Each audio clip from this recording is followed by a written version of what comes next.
టెక్నాలజీతో 2.5 నెలల్లో 800 కోట్ల స్పామ్ కాల్స్ను 80 కోట్ల స్పామ్ మెసేజెస్లను అడ్డుకున్నామని టెలికాం కంపెనీ భారతి ఎయిర్టెల్ ప్రకటించింది.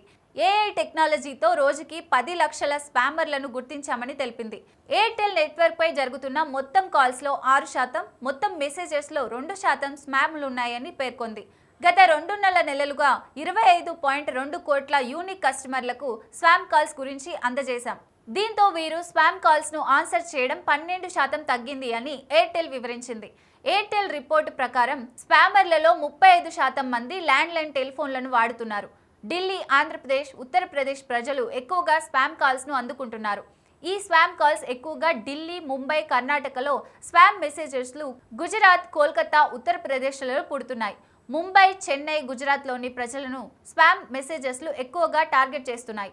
76% స్పామ్ కాల్స్ మగవారిని టార్గెట్ చేస్తున్నాయి. 48% స్పామ్ కాల్స్ 36 నుంచి 60 ఏళ్లలోపు ఉన్నవారికి వస్తున్నాయి. 26 నుంచి 25 ఏళ్లలోపు ఉన్నవారు 26% స్పామ్ కాల్స్ ని అందుకుంటున్నారు. సీనియర్ సిటిజన్లకు 8% స్పామ్ కాల్స్ వచ్చాయి అని ఎయిర్టెల్ పేర్కొంది. ఉదయం 9 నుంచి స్పామ్ కాల్స్ పెరుగుతున్నాయని, మధ్యాహ్నం 3 అప్పుడు స్పామ్ కాల్స్ బెడద ఎక్కువగా ఉంటుందని వెల్లడించింది.